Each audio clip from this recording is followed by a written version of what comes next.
Bien-aimés dans le Seigneur, bien-aimés qui ne sont pas encore dans le Seigneur, et toute personne qui aura l'opportunité d'écouter ce partage, bonjour, soyez les bienvenus. Le thème de notre partage ce matin va être intitulé « Le juste meurt par les mains du méchant ». L'histoire que je vais nous raconter ce matin, bien-aimés, est tirée de 2 Chroniques au chapitre 35. Et c'est une histoire qui, de prime abord, va nous paraître choquante parce que il s'agit ici du roi Josias. Bien-aimés, avant de relater cette histoire, j'ai lu véritablement au début de la prise de pouvoir du roi Josias, puisqu'il s'agit de lui, de sa prise de pouvoir sur Jérusalem, bien-aimé, jusqu'au moment où il a été tué.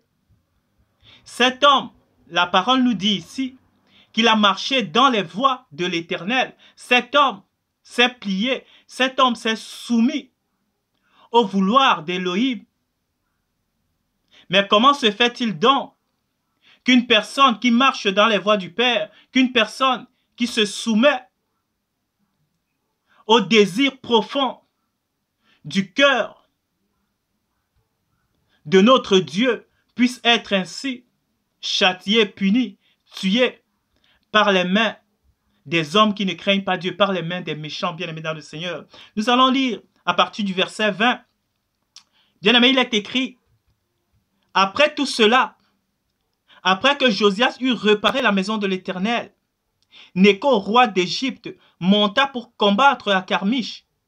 Sur l'Euphrate, Josias marcha à sa rencontre et Néco lui envoya des messagers pour dire « Qu'y a-t-il entre toi et moi, roi de Juda?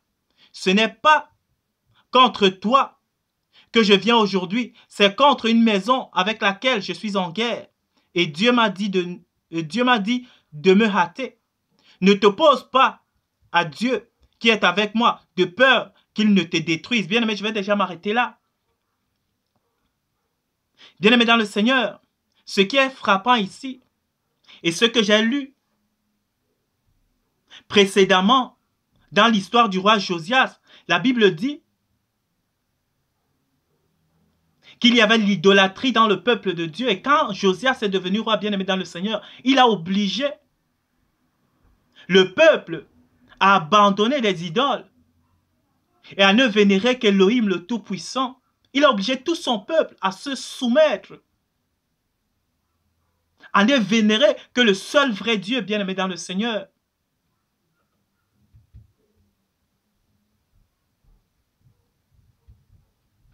Et qu'ici à la fin,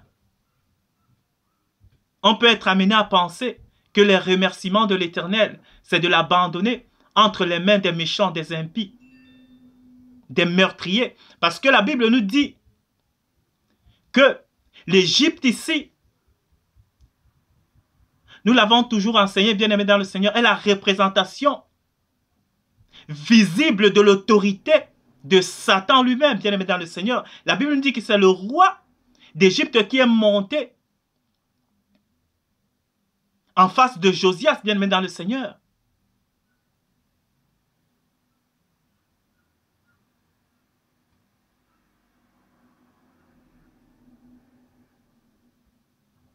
Mais bien-aimé, Satan lui-même, nous l'oublions jamais, est une créature. Et une créature a un créateur, bien-aimé dans le Seigneur. Celui-là même qui dirige le monde visible, qui est le chef, le maître du monde actuel. Oui, parce que tous les hommes sur la terre à l'heure actuelle, la plupart, ont en eux la semence du méchant, sont gouvernés par l'esprit du méchant. Ainsi donc, il a l'autorité, il a le pouvoir de directionner leur conscience, de directionner leurs pensées, de donner courant et libre cours à ses envies dans le cœur des hommes. Et généralement, ces hommes sont inconscients de cela. Ils pensent qu'ils agissent par eux-mêmes. Ils pensent qu'ils font par eux-mêmes. Et pourtant, il y a une force supérieure à eux qui les influe des pensées, qui les influe des désirs, qui les influe des choses, bien aimés dans le Seigneur, que eux-mêmes n'arrivent pas à contrôler. Et donc, bien aimés dans le Seigneur ici, Satan est une créature. Et comment donc est-ce que quelqu'un qui a obéi au Père,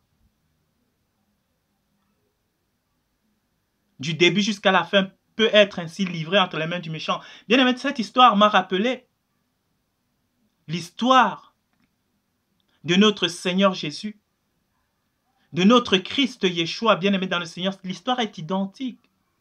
Lui, qui avait tout, lui, qui venait d'en haut, des mains du Père, lui qui n'a pas péché, lui qui n'a pas marché dans la désobéissance, bien aimé dans le Seigneur, sa fin a été avec les meurtriers sur le poteau du supplice, bien aimé dans le Seigneur. Mais tout cela était pour un but, tout cela était en amont concocté par le Père lui-même. C'est là où je vais en venir, bien aimé dans le Seigneur. Parfois, les choses peuvent nous sembler choquantes, mais le Père a droit et libre cours sur tout. Le Père est souverain. Bien aimé, c'était le plan du Père pour racheter l'humanité. Que Christ soit ainsi livré en pâture entre les mains du méchant, mais s'il ne passait pas par ce chemin-là, bien aimé dans le Seigneur, vous et moi, nous serions où aujourd'hui? Mais quand on analyse avec les sentiments, les émotions, bien aimé dans le Seigneur, on peut être amené véritablement à penser que c'est le mal, à penser que cette chose n'a pas lieu d'être, que Dieu est méchant de livrer ainsi des gens qui ont marché dans ses voies entre les mains du méchant, bien aimé dans le Seigneur. Nous allons lire jusqu'à la fin, vous allez voir ici, bien aimé dans le Seigneur, que Josias a été tué par ce roi-là.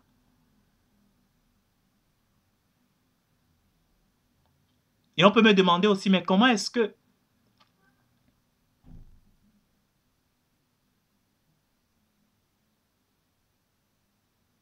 Dieu peut utiliser des méchants, bien aimés dans le Seigneur? C'est aisé à comprendre, bien aimé dans le Seigneur. Quand le peuple d'Israël lui-même se détournait à chaque fois des mains d'Élohim, bien aimé dans le Seigneur, mais Dieu utilisait les peuples et les rois aux alentours pour venir mater Israël, bien aimé dans le Seigneur. Ce n'est pas compliqué. Ce qui est parfois difficile à nous de comprendre, c'est que nous ne comprenons pas que Satan lui-même est un instrument entre les mains d'Élohim pour la fabrication, pour modeler ceux-là qui sont entre ses mains, bien aimé dans le Seigneur, pour façonner ceux qui sont entre ses mains. C'est une arme d'Élohim, c'est un instrument comme tous les autres. Si Élohim est capable, au travers d'un âne, de parler aux hommes,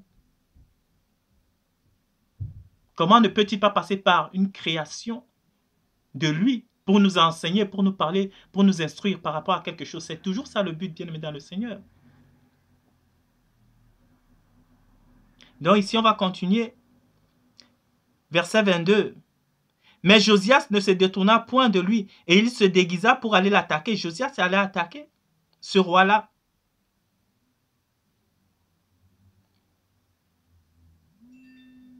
Il s'avança pour combattre. Non, sans écouter les paroles de Néco. Qui venait de la bouche de Dieu, il s'avança pour combattre, pour le combattre.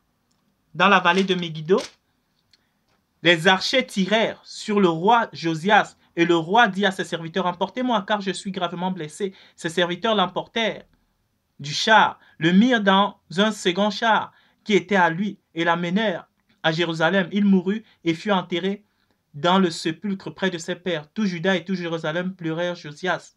Bien-aimé dans le Seigneur, voilà. Mais je vous invite à aller lire 2 Chroniques à partir de la prise de pouvoir de Josias. C'est à partir du chapitre 34 du chapitre précédent, vous allez voir. Josias a véritablement bel et bien marché dans les voies d'Élohim, mais il est fini comme ça entre les mains de celui-là qui était la représentation visible de Satan, le roi d'Égypte.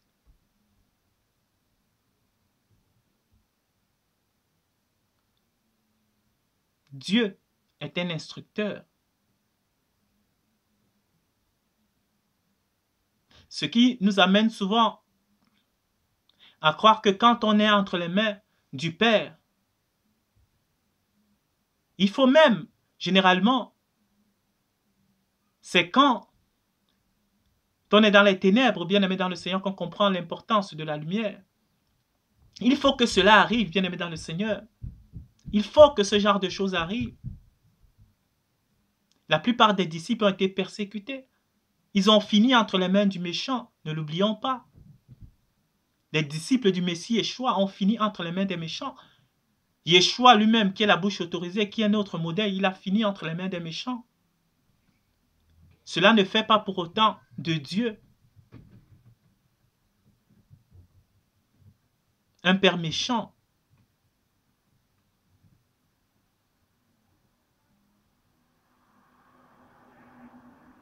Mais c'est que si on s'arrête sur le plan du visible, sur le plan de la chair, bon, on peut voir ces choses comme étant le mal. Je ne dis pas non plus d'aller s'exposer, comme je dis souvent, de dire que, voilà, comme le Père utilise le méchant, tu vas dans un endroit où, je ne sais pas, où c'est hostile, où les gens sont hostiles à la parole, pour t'exposer afin qu'on te frappe, on te mate, on te tue. Non, je ne dis pas ça, bien-aimé dans le Seigneur. Je ne dis pas que tout ce qui arrive doit être cautionné, non. Mais je dis que tout ce qui arrive dans la vie d'un disciple d'Elohim doit être pris par l'esprit d'Elohim, bien-aimé dans le Seigneur. En ayant cette vision, on ne verra plus ces choses comme étant véritablement le mal, bien-aimé dans le Seigneur. On verra ça comme le Père derrière qui a envie de nous enseigner quelque chose. C'est de ça qu'il s'agit, bien-aimé dans le Seigneur. La seule chose à tirer, s'il est possible, de ce partage, bien-aimé dans le Seigneur, c'est de faire la corrélation de la vie de Josias ici avec la vie du Messie Yeshua.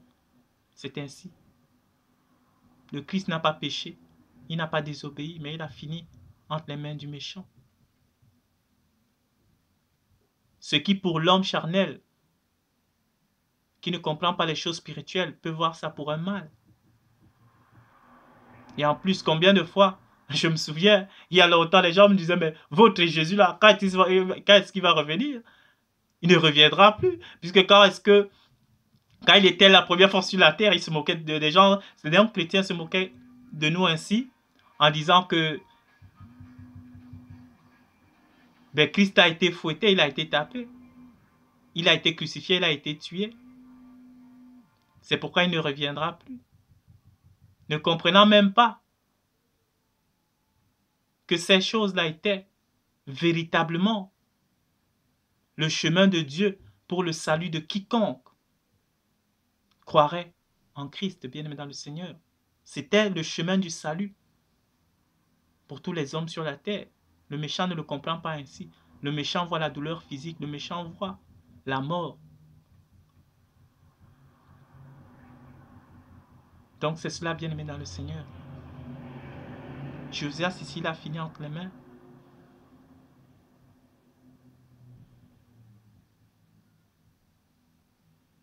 des méchants. Mais qu'est-ce que la Bible dit aussi? Quelque chose de magnifique. Jérémie l'a pleuré, bien-aimé dans le Seigneur. On a fait des complaintes, on a fait des actions de grâce pour lui. La Bible dit au verset 25, Jérémie fit une complainte sur Josias. Tous les chanteurs, toutes les chanteuses ont parlé de Josias dans leurs complaintes jusqu'à ce jour. Et on a établi à la coutume d'Israël, ces chants sont écrits dans ces complaintes. Le reste des actions de Josias et ses œuvres de piété, telles que les prescrites par la loi de l'Éternel, et ses premières et dernières actions, cela est écrit dans le livre des rois d'Israël de Juda, bien aimé dans le Seigneur. Ceux-là qui comprennent l'action des choses glorifient Dieu pour de tels hommes, pour de telles femmes, qui finissent entre les mains du méchant pour la gloire de Dieu. C'est le plus important aussi. Ça ne sert à rien de finir entre les mains des méchants pour des choses qui sont répréhensibles, pour des choses qui ne glorifient pas l'Éternel. Mais si tu finis entre les mains des méchants pour la gloire d'Élohim, pour n'avoir pas aimé ta vie au point de craindre la mort, bien-aimé dans le Seigneur, cela est salutaire pour toi et pour tous ceux-là qui ont la même espérance que toi. Donc voilà ce qui était de ce partage. Soyez bénis. Merci du temps que vous avez pris pour ce partage et à la prochaine.